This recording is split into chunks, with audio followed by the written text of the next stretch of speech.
శక్తిని, ఆత్మ నడిపింపును దేవుని సేవలో అందరము కూడా పొందుకొని ఉన్నాం. గడిచిన ఆదివారం యేసు ప్రభువారు యెరూషలేము పట్టణమునకు జయప్రవేశం చేసినప్పుడు ఆ రోజున ప్రభువు పేరట వచ్చువాడు జయమునందునుగాక, దేవునికి స్తోత్రాలు చెల్లిస్తూ ప్రభువారిని పట్టణములోనికి అందరూ కూడా ఉత్సాహంతో ఆహ్వానించారు. యెరూషలేము పట్టణంలోనికి వెళ్ళిన యేసు ప్రభువారు ఆ రోజు జరిగినటువంటి కార్యము దేవుని యొక్క విశ్వాస జీవితంలో మనకు తెలియచేసినప్పుడు, దేవుని యొక్క భక్తుడు మార్కు గారు చెప్పిన క్రమము ప్రకారముగా యేసు ప్రభువారు మరునాడు ఉదయకాలమందు ఆయన ఫలించని అంజూరపు చెట్టును శపించిన ఉదాంతాన్ని గురించిన సాదృశ్యాన్ని సోమవారం రోజున ధ్యానం చేసుకున్నాం. సోమవారము, మంగళవారము, బుధవారము, నిన్నటి దినం గురువారం, ఈ 4 రోజులు రాత్రి వేళ జరిగిన ధ్యాన కార్యక్రమాల్లో సంఘములో విశ్వాసులు అనేకులు పాల్గొన్నారు. సోమవారం రోజున ఫలించని అంజూరపు చెట్టును యేసు ప్రభువారు ఇక ఎన్నటికి కాపు కాయకుందువుగాక అని చెప్పబడిన వెంటనే ఆ చెట్టు పచ్చని ఆకులతో ఉన్నటువంటి చెట్టు అది ఎండిపోయినట్లుగా చూస్తున్నాం. యూద ప్రజలలో వారి ఆచారాలకు, సాంప్రదాయాలకు, భౌతికపరమైన విషయాల్లో చెప్పినటువంటి ఆసక్తి, భక్తి క్రియల రూపంలో లేదు అని ప్రజలకు తెలియచేయడానికే యేసు ప్రభువారు ఆ సాదృశ్యాన్ని చూపించారు. మంగళవారం రోజున మనము ధ్యానపూర్వకముగా యేసు ప్రభువారు యెరూషలేము దేవాలయములోనికి వెళ్ళినప్పుడు క్రయ విక్రయములు చేయు వారిని బట్టి, గువ్వలమ్ము వారిని, రూకలు మార్చువారిని, గొర్రెలను గొడ్లను అమ్మువారిని చెదరగొట్టి, నా తండ్రి ఇల్లు సమస్త అన్యజనులకు ప్రార్థన మందిరము, దీనిని దొంగల గుహగా మార్చివేశారు అని ఆ దేవాలయాన్ని శుద్ధి చేసినట్లుగా శుద్ధీకరణ మనము ధ్యానం చేశాం. 3వ రోజున యేసు ప్రభువారు కుష్ఠరోగి అయినటువంటి సీమోను గారి యొక్క ఆహ్వానం మేరకు ఆతిథ్యాన్ని స్వీకరించడానికి భోజనానికి పిలువబడినప్పుడు ఆ ఇంటిలో కూర్చొని ఉండగా ఒక స్త్రీ అత్తరుగుడ్డిని తీసుకొని వచ్చి ఆ వెలగంటబడినటువంటి గొప్ప వెలతో కూడినటువంటి ఆ అత్స చటమాంసి అత్తరుగుడ్డి అని అంటారు. ఆ అత్తరును తీసుకొని వచ్చి యేసును అభిషేకించినటువంటిది. ఆ స్త్రీని గురించి లూకా అంటాడు పాపమురాలు అంటాడు, యోహాను అంటాడు పాపములో పట్టబడినది అన్నాడు.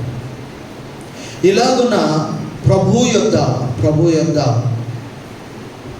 దోషిగా నిలవబడినటువంటి ఒక స్త్రీ తన పాపమును విడిచిపెట్టి పరిశుద్ధమైన జీవితాన్ని జీవించడానికి నిర్ణయం తీసుకొని తన పాత రోత బ్రతుకును మార్చుకొని క్రొత్త జీవితాన్ని ఆరంభించి ప్రభు కొరకు, ప్రభు సేవ కొరకు జీవించినటువంటి ఆ అనుభవాన్ని బుధవారం రోజున చూడగలిగాను. గురువారం రోజు రాత్రి దేవుని యొక్క శిష్యులైనటువంటి 12 మందితో కలిసి పట్టణములో, యెరూషలేము పట్టణములో గొప్ప మేడగదిలో సిద్ధపరచబడినటువంటి పస్కా విందును అక్కడ వారు ఆచరించినట్లుగా, ఈ పస్కా అనేది దాటిపోవుటకు, నిర్గమమునకు సాదృశ్యముగా, గుర్తుగా ఉండగా,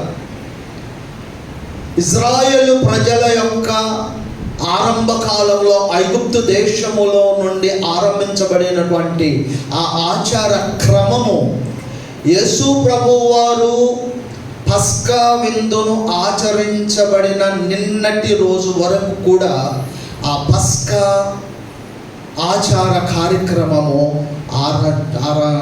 ఆచరించబడినది. యేసు ప్రభువారు అన్నారు, ఈ పస్కా బలి అర్పణ ద్వారా, రక్త ప్రోక్షణ ద్వారా, జంతు రక్తము ద్వారా శుద్ధీకరణ కాదు, కానీ మీ కొరకు నా శరీరాన్ని అప్పగిస్తున్నాను, మీ నిమిత్తమై నా రక్తాన్ని చిందించుచు ఉన్నాను, ఇది నిబంధన రక్తము, మీరు దీనిని తీసుకొని తినుడి, దీనిని బట్టి మీరు నన్ను జ్ఞాపకం చేసుకున్నాడు, మీరు దీనిని తీసుకొని త్రాగుడి, ఇది మీ కొరకై చిందించబడుచున్న నా రక్తం. ఆ బోధ ఆయన చేసిన తర్వాత మత్తయి సువార్త 27వ అధ్యాయంలో 30వ వచనం, మత్తయి సువార్త 27వ అధ్యాయం 30వ వచనం, 26-30 అంతటా 26వ అధ్యాయం 30వ వచనం, అంతటా వారు కీర్తన పాడి ఒలీవల కొండకు వెళ్ళిరి. ఎప్పుడైతే ప్రభు వల్ల ఆరాధన అయిపోయిందో, పస్కా విందు ఆచరణ అయిపోయిందో, యేసు ప్రభు వారు వారికి ఒక పాఠాన్ని నేర్పించారు. ఇక నుంచి మీరు బలులు ఇవ్వాల్సిన అవసరం లేదు, గువ్వలను, గొర్రెలను, ఎడ్లను రక్తాన్ని చిందించి ఆ నోరు లేనటువంటి ఆ పశు రక్తము ద్వారా మీ పాపాలను కడుక్కోవడం కాదు, మీ పాపములను నా రక్తము ద్వారా కడుగుకొనుడి అని నేర్పించి ఒలీవల కొండకు వెళ్ళాను. వెళ్ళిన తర్వాత కింద భాగంలో ఉంటుంది 36వ వచనములో, అంతటా యేసు వారితో కూడా గెత్సెమనే అనబడిన చోటికి వచ్చి నేను అక్కడికి వెళ్ళి ప్రార్థన చేసి వచ్చు వరకు మీరు ఇక్కడ కూర్చుండుడని శిష్యులతో చెప్పి పేతురును జెబెదయి ఇద్దరు కుమారులను వెంటబెట్టుకొని పోయి దుఃఖపడుటకును చింతాక్రాంతుడగుటకును మొదలు పెట్టాను. ప్రార్థన చేస్తూ ఉన్నాడు. యేసు ప్రభు వారు మేడగదిలో నుండి ఎక్కడికి వెళ్ళిపోయారు? నేరుగా ఒలీవల కొండకు వెళ్ళిపోయారు. ప్రార్థన మొదలు పెట్టారు. శిష్యులను వెంట తీసుకొని వెళ్ళారు. వారిలో పేతురును, యోహాను, యాకోబును నాతో కూడా రండి అని వారిని తీసుకొని వెళ్ళి ఒక స్థలంలో పెట్టి ఆయన వెళ్ళి ప్రార్థన చేస్తున్నాడు. అలాగున 3 సార్లు ప్రార్థన చేశారు. యేసు ప్రభు వారు 3 సార్లు ప్రార్థన చేశారు. కారణం ఏంటో తెలుసా? జరగబోచున్నటువంటి ఆ త్యాగ కార్యక్రమము ఆయనకి తెలుసు. జరగనై ఉన్నటువంటి ఆ సిలువ యాగము ఆయనకి తెలుసు. యేసు ప్రభు వారు సిలువ వేయబడుచున్న సమయములో దేవుని యొక్క పరిస్థితి ఎలా ఉండబోతుందో ఆయనకి తెలుసు. దేవుని బిడ్డలారా, ఈ ఉదయకాల సమయంలో యేసు ప్రభు వారు ఆయన సిలువకు సిద్ధపడుతున్న తరుణంలో ఉన్నాడు. అలాగున వారిని ప్రార్థనలో ఉండండి, శోధనలో ప్రవేశింపకుండానట్లు మెలకువగా ఉండి ప్రార్థన చేయండి అని చెప్పి ముమ్మారులు వెళ్ళి ఆయన ప్రార్థన చేసి వచ్చాడు. చేసినా కూడా ఆయన శిష్యులు వారు ప్రార్థనలో ఉండలేకపోయారు. ఆ బడలిక ద్వారా వారి యొక్క శరీర సంబంధమైన బలహీనత ద్వారా వారు దేవునిలో ప్రార్థనలో గడపలేకపోయారు. సమయం రానే వచ్చింది, యేసు ప్రభు వారు పట్టబడ్డారు. ఎవరినైతే ప్రేమించి అందరినీ నన్ను వెంబడించండి, నేను మిమ్మల్ని మనుషులను బట్టి జాలరుగా చేస్తాను అని పిలిచిన దేవుడు ఇస్కరియోతు యూదాను పిలుచుకొని ముద్దు పెట్టుకొని ఆయన తన శిష్యులలో చేర్చుకున్నాడు. కానీ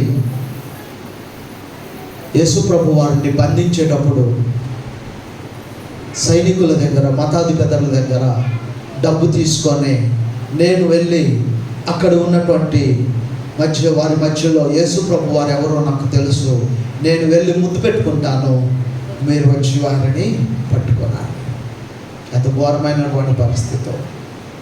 అలాగున వారు ఆయనను పట్టుకొని తీసుకొని వచ్చి అప్పటికప్పుడే ప్రధాన యాజకుల యొద్దకు తీసుకొని వెళ్ళి తీర్పు మొదలు పెట్టేశారు. రాత్రి వేళ, మధ్యరాత్రి వేళ కుట్ర జరుగుతూ ఉన్నది. కుట్ర, యేసు ప్రభు వారి మీద ఒక కుట్ర.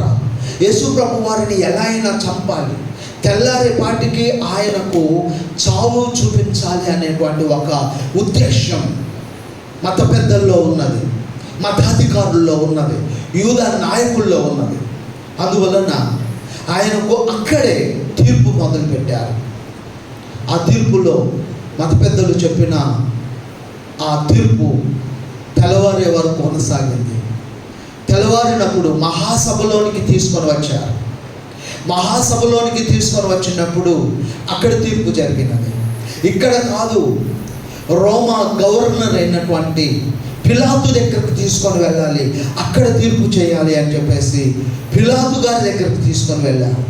లూకాసు వార్త 23వ అధ్యాయం, లూకాసు వార్త 23వ అధ్యాయం మొదటి వచనం నుండి. అంతటా వారందరూ లేచి ఆయనను పిలాతు నొద్దకు తీసుకొని పోయి ఇతడు మా జనమును తిరుగుబడ ప్రేరేపించుచు కైసరునకు పనియవద్దనియు తానే క్రీస్తును ఒక రాజుననియు చెప్పగా మేము వింటిమని ఆయన మీద నేరము మోపసాగిరి.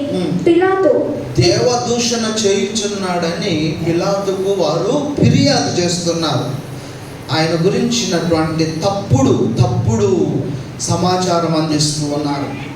అప్పుడు పిలాతు నీవు యూదుల రాజువా అని ఆయనను అడుగగా ఆయన నీవన్నట్టే అని అతనితో చెప్పెను. పిలాతు ప్రధాన యాజకులతోనూ జనసమూహములతోనూ ఈ మనుషుని యందు నాకు ఏ నేరమును కనబడలేదనెను. అక్కడ ఉన్నటువంటి మత పెద్దలతోనూ వాస్తవికంగా పిలాతు చెడ్డవాడు కాదు, పిరికివాడు కాదు. చాలామంది అంటారు అతడు పిరికివాడు అంటారు, అతడు చెడ్డవాడు అంటారు.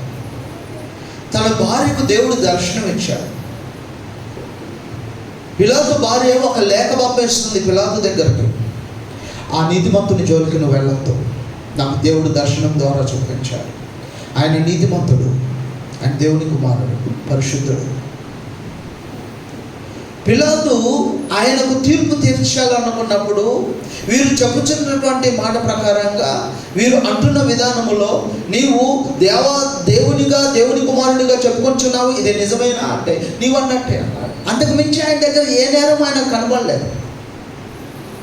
పిలాతు అన్నాడు, ఈయన దగ్గర నాకు ఏ నేరము కనిపించలేదు కదా, ఏ విధంగా ఆయన్ను మనము శిక్షిస్తాం?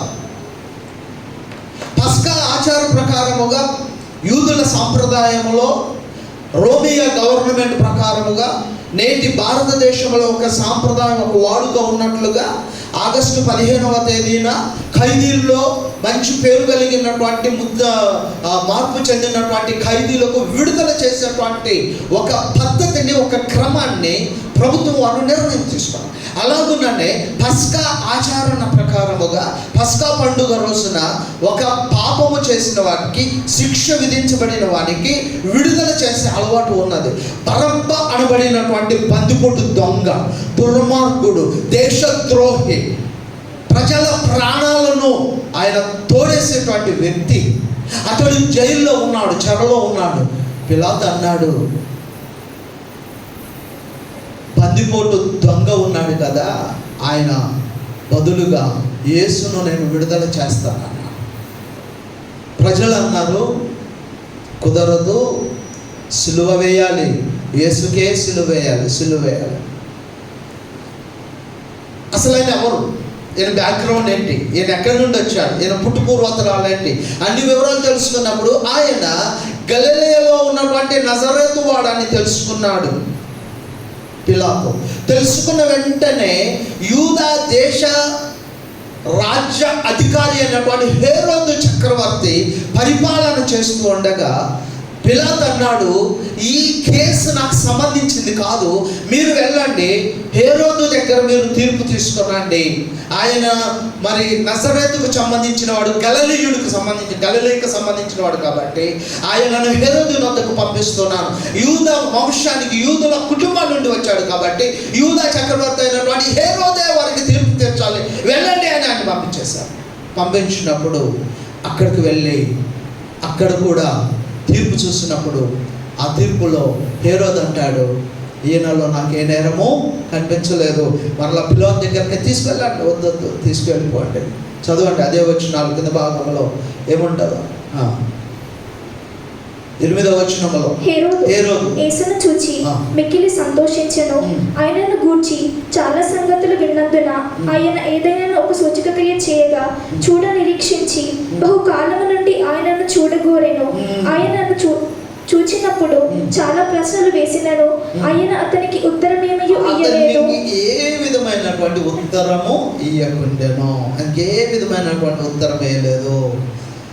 అని చూడగానే యేసు ప్రభు వారిని చూడగానే ఆయనకి ఒక పట్టరాని సంతోషం. ఎందుకంటే యూదయ, గలిలయ, సమరయ 3 ప్రాంతముల మధ్య అనేక మంది ప్రజలకు ఆశించకుండా మేలు చేసిన వాడు ఎవరైనా ఉన్నారంటే యేసు ప్రభువారు.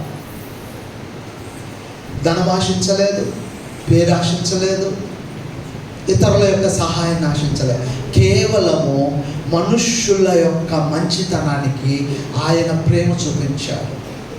బాధలో వచ్చారు, బలహీనతలో వచ్చారు, సమస్యల్లో వచ్చారు, ప్రాణాపాయ స్థితిలో వచ్చారు. అటువంటి స్థితిలో ఉన్నటువంటి వారికి ఆయన అద్భుతాలు చేసి ఆశ్చర్యకార్యాలు చేసినప్పుడు ఇవన్నీ కూడా హేరోదుకు వినిపించాయి. హేరోదు తెలుసుకొని ఆయన యేసు ప్రభు వారిని చూడగానే పట్టరాని సంతోషం ఆయనలో వచ్చేసింది. నిజంగా ఆ గొప్ప పరమతండ్రైనటువంటి దేవుని కుమారుని నేను చూడగలుగుతున్నానే, ఆయన నా దగ్గర కూడా ఏదైనా ఒక అద్భుతం, ఒక ఆశ్చర్యకార్యం చేయగలిగితే ఎంత మేలు అని ఆయన ఆశపడుతూ ఉన్నాడు. కానీ ఆయన దగ్గర ఏ నేరమును చూడలేదు. 20వ వచనం చూడండి. 20వ వచనంలో పిలాతు యేసును విడుదల చేయగోరి ఆయన ఏం చేశాడంటే మరలా హేరోదు పిలాతు దగ్గరకు పంపించాడు. పిలాతు ఏం చేశాడు, యేసును విడుదల చేయగోరెను. వారితో తిరిగి మాట్లాడినను వారు వీనిని సిలువ వేయము అని కేకలు వేసిరి. మూడవ మారు అతడు ఎందుకు దుష్కార్యము చేసెను, ఇతని యందు మరణమునకు తగిన నేరమేమీ నాకు అగపడలేదు కనుక ఇతని శిక్షించి విడుదల చేతునని వారితో చెప్పాను. ఏమంటున్నాడు, ఈయన తప్పు చేశాడు, నేరం చేశాడు అన్నారు కదా, కొరడా దెబ్బలు కొట్టించి శిక్షించి విడుదల చేస్తానన్న. కానీ జనులందరూ కూడా పెద్ద కేకలతో, మత పెద్దలు పెట్టినటువంటి మనుషులు ఉన్నారు, మతాధికారుల యొక్క కుట్రదారులు ఉన్నారు, అక్కడ ఉన్నటువంటి జనులలో యేసుకు వ్యతిరేకముగా సిద్ధపరిచినటువంటి మనుషులు ఉన్నారు. వారందరూ కూడా సిలువ వేయండి, చంపండి అన్నారు. అప్పుడు యేసు ప్రభు వారిని గురించి ఆయన అంటున్నాడు చూడండి. అయితే వరకే పట్టుగా పెద్ద కేకలు వేసి వీరిని సిలువ వేయమని అడుగగా వారి కేకలే గెలిచెను. వారు అడిగినట్టే జరగవలనని పిలాతు తీర్పు తీర్చి అల్లరి నిమిత్తమును నరహత్య నిమిత్తమును చెరసాలలో వేయింపబడి ఉండిన వారిని వారు అడిగినట్టు వారికి విడుదల చేసి యేసును వారికి ఇష్టము వచ్చినట్టు చేయుటకు అప్పగించెను. ఏం జరిగింది ఇక్కడ? యేసు ప్రభు వారిని అప్పగించేశాడు పిలాతు. యోహాను అంటాడు, ఆయన ఈ నేరం ఈ పాపం నాకు నా పిల్లలకు వద్దు అంటొద్దు అని చేతులు కడుగుకున్నట్లుగా.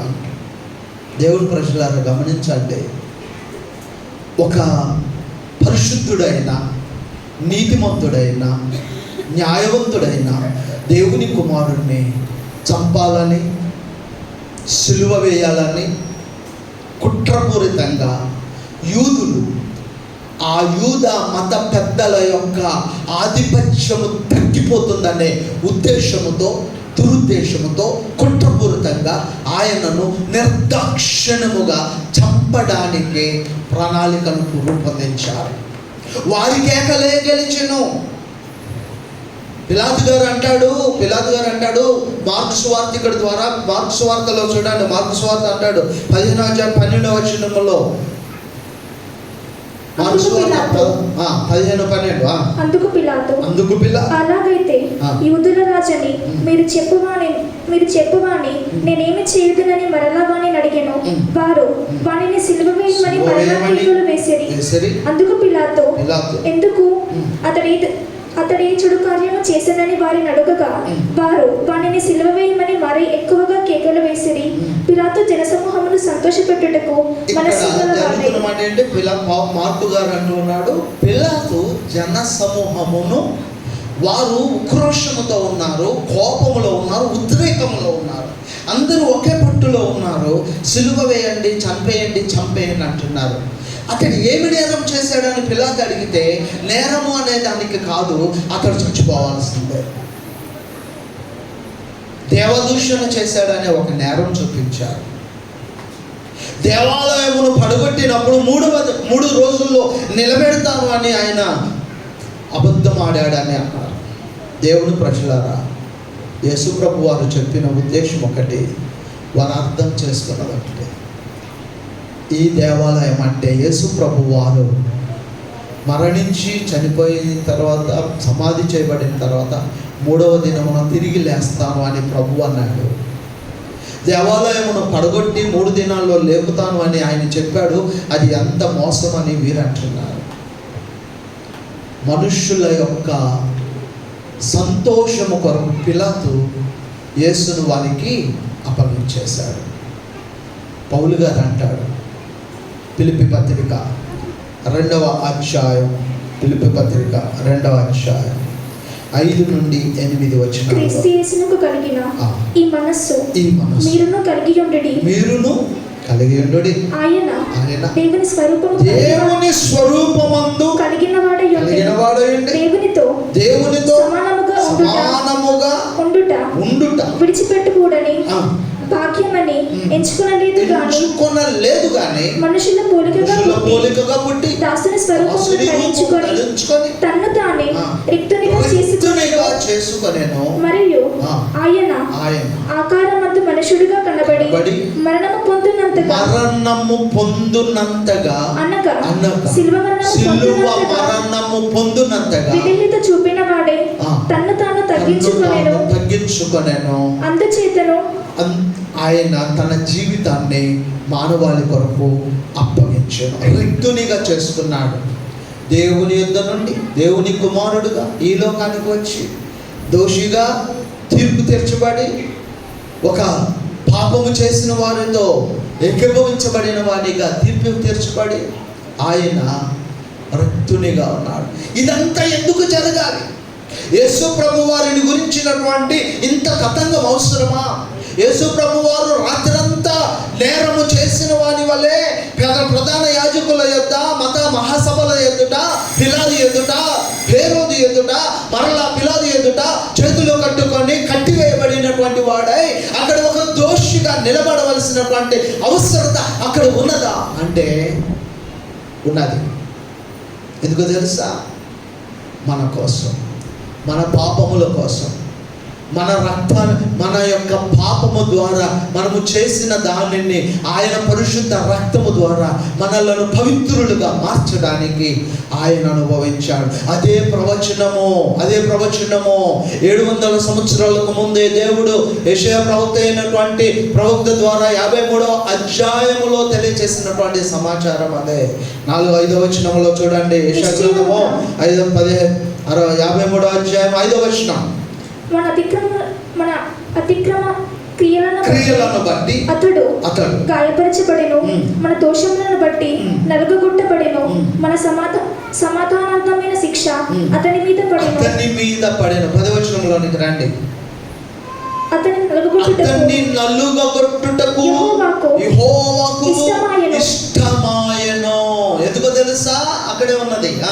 ఆయన అతనికి వ్యాధి కలుగజేసెను, అతడు తన్ను తానే అపరాధ పరిహార బలిగా బలి చేయగా, అతడు తనకు తానుగానే సమస్త మానవుల కొరకు బలిగా అర్పించబడాలి. ఆయన ఈ కార్యాన్ని జరిగించాలి. ఆయన ఈ కార్యము చేసినప్పుడే ఆయన యొక్క దైవత్వము కనిపిస్తుంది. మానవ జీవితంలో ఈ లోకములోనికి వచ్చినటువంటి ప్రభువు ఆ మానవుల కొరకే ప్రాణం పెట్టాడు. ఆ మానవుల కొరకే జీవితాన్ని త్యజించాడు. అది యేసు ప్రభు వారిలో ఉన్న గొప్పతనం. యేసు ప్రభు వారి యొక్క దైవత్వానికి, యేసు ప్రభు వారి యొక్క ప్రేమకు, యేసు ప్రభు వారి యొక్క మంచితనానికి నిదర్శనం ఏమిటంటే ప్రవచనం యొక్క నెరవేర్పు ప్రకారముగా మానవాళి కొరకు ప్రాణం పెట్టాడు. అతడు నలగబట్టబడుటకు యెహోవాకు ఇష్టము.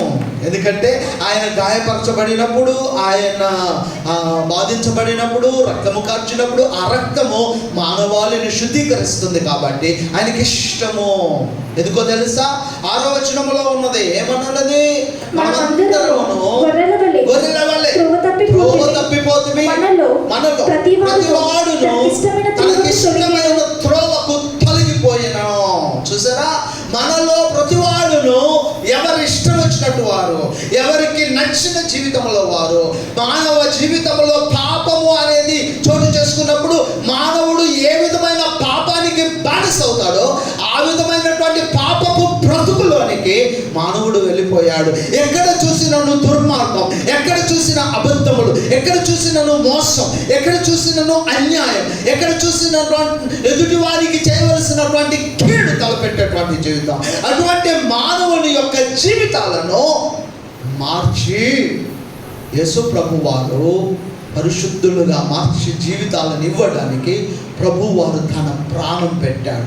అందుకన్నాడు యేసు ప్రభు వారి యొక్క రక్షణ అనుభవంలోనికి నడిపించబడినటువంటి పౌలు గారు, అపొస్తలుడైన పౌలు గారు చదువుబడిన వాక్య భాగములో రోమా పత్రికలో 5వ అధ్యాయములో 8వ వచనములో చెప్పినటువంటి మాట ఏమిటంటే, అయితే దేవుడు మన ఎడల తన ప్రేమను వెల్లడిపరుచున్నాడు. అయితే దేవుడు మన ఎడల, మన కొరకు మనము జీవించినటువంటి ఈ జీవితంలో మన పాపములను బట్టి ఆయన ప్రేమ వెల్లడి చేయబడుతున్నది. ఇంకనూ మనము ఉండగానే క్రీస్తు మన కొరకు చనిపోయాను. మనం ఇంకను పాపములో ఉండగానే ఇంకను 2025వ సంవత్సరంలో కూడా ఏ పాపమైతే నిన్ను పట్టి ఉన్నదో ఆ పాపములోనే ఉండిపోయాము. ఏ వ్యసనాల్లో అయితే ఉండిపోయామో ఆ వ్యసనాలతోనే ఉండిపోయాము. ఏ మోసాలతో ఉండిపోయామో అదే మోసాలతో కొనసాగుతూ ఉన్నాం. ఎవరి కొరకు ఈ రోజున యేసు ప్రభు వారు శిలువ మీద వేలాడుతూ ఉన్నాడంటే, ఇదిగో మీరు ఇంకా పాపములో ఉండగానే క్రీస్తు మన కొరకు చనిపోయాడు. మనము చేసిన నేరము, మనము చేసిన పాపము, మనము చేసినటువంటి ఇహలోకపరమైనటువంటి శరీర సంబంధమైనటువంటి అన్యాయమునకు, పాపమునకు ఆయన బలిగా ఉన్నాడు. ఆయన ప్రేమ మనకు జీవితాన్ని ఇచ్చింది, పాప విమోచన కలిగించింది. ఆయన ప్రేమ ఎంతటి ప్రేమ! యోహాను సువార్త 3వ అధ్యాయంలో 16వ వచనంలో దేవుడు లోకమును ఎంతో ప్రేమించెను కాగా ఆయన తన అద్వితీయ కుమారుని యందు పుట్టినవాని యందు విశ్వాసముంచు ప్రతివాడు నశింపక నిత్య జీవము పొందినట్లు ఆయనను అనుగ్రహించాడు. ఎందుకొరకు? యేసు ప్రభువారు అక్కడ వేలాడుతూ ఉన్నాడు. మనము భరించవలసిన శ్రమ, మనము భరించవలసిన బాధ, మనం అనుభవించవలసినటువంటి శోధన, ఆ బాధించవలసినటువంటి ఆ ఫలితాన్ని ఆయన భరించారు. ఎందుకో తెలుసా? ఆయన ప్రేమ గొప్పది, అనంతమైనటువంటిది. ఆయన ప్రేమించాడు, ప్రేమిస్తూ ఇంకను దేవుని కంటే మనుషులను ప్రేమిస్తూ, నీకు నచ్చిన వారిని ప్రేమిస్తూ, నీకు ఇష్టమైన వారిని ప్రేమిస్తూ, నీకు నచ్చిన విధంగా జీవిస్తూ, ఇదే నా జీవితం, ఆహా నా బ్రతుకు, ఇదే నాకు సుఖము, ఇదే నాకు సౌఖ్యము, ఇదే నాకు ఆశీర్వాదం, ఇదే నాకు సంతోషం అనుకుని ఇంకా ఇంకా ఇంకా పాపములో మగ్గిపోయి బ్రతుకుతున్నాము. చూసావా? అక్కడ వేలాడుతూ ఉన్నాడు. మనం ఇంకనూ పాపములో ఉండగానే ఆయన చనిపోయాడు, మన కొరకు సిలువ వేయబడ్డాడు. ఉదయకాల సమయంలో దేవుని బిడ్డలారా, యేసు ప్రభువారు అక్కడ ఉండి 7 మాటలు మాట్లాడాడు. 7 మాటలు మాట్లాడాడు. అనేకమైన మాటలు మాట్లాడిన వాటిలో 7 అమూల్యమైన 7 మాటలను క్రోడీకరించి యేసు ప్రభువారు సిలువ మీద మాట్లాడిన 7 మాటలుగా సిద్ధపరచు ప్రపంచ క్రైస్తవ సమాజం గుడ్ ఫ్రైడే రోజున ఆయన యొక్క ప్రేమను ఆ వాక్కుల ద్వారా చూపిస్తూ ఉన్నారు. యేసు ప్రభు వారి యొక్క ప్రేమ ఆ మాటల్లో కనిపిస్తుంది. యేసు ప్రభు వారి యొక్క త్యాగం ఆ సిలువలో కనిపిస్తుంది. యేసు ప్రభు వారి యొక్క సమర్పణ ఆ స్థలంలో కనపడుతుంది. ఆలోచించండి, ఇప్పటికైనా మించిపోయింది ఏమీ లేదు. ఇంకా ఎంతకాలం నేను ఇలాంటి బ్రతకాలి, ఇలాంటి రోత బ్రతుకులో ఉండాలి? నా కోసం ఇన్నిసార్లు సంవత్సరంలో నేను వెళ్ళిపోతూ ఉండగా, దాటిపోతూ ఉండగా దేవుడు నన్ను ప్రేమిస్తూనే ఉన్నాడు. ఆయన ప్రేమలోనే ఉండవలసిన వాడని ఆయన. నేను ఎంతకాలము నేను ఈ యొక్క పాపంలో మగ్గిపోవాలి? ప్రభువా, నీ రక్తము ద్వారా నేను కడగబడి ఈ రోజున నీ ప్రేమ నేను అర్థం చేసుకోవాలి. దేవునికి ఇష్టం లేనిది, దేవునికి వ్యతిరేకమైనది, దేవునికి నచ్చనిది, దేవుడు అంగీకరించనిది ఏదైతే చెడు అలవాటు ఉందో, దురలవాటు ఉందో, దుర్వ్యసనం ఉన్నదో దాన్ని నేను తొలగించుకుంటున్నాను. ఇప్పుడే నేను తీసివేసుకుంటున్నాను, ఇప్పుడే నేను దాన్ని విడిచిపెట్టాలనుకుంటున్నాను అని ఒకవేళ మనం అర్థం చేసుకోగలిగితే యేసు ప్రభు వారు ఈరోజు అడుగుతూ ఉన్నారు, మారగలవా? మార్పు చెందగలవా? ఒకరించండి. ఆయన ప్రేమను అర్థం చేసుకోగలవా? మనం ఈ 40 రోజులు శ్రమ ధ్యాన కార్యక్రమాలు చూసాం, గృహాల్లో జరిగిన ప్రార్థనా కూడికలు చూసాం. సోమవారం నుండి గురువారం వరకు జరిగినటువంటి ధ్యాన కార్యక్రమాల్లో యేసు ప్రభు వారు ప్రజల్లో మార్పు రావడానికి, ప్రజలకు జ్ఞానోదయం కలిగించడానికి ఏ విధముగైన కార్యాలు చేశాడో చూసాం. యేసు ప్రభు వారు ఈ రోజున సిలువ మీద వేలాడుతూ ఆయన ప్రాణ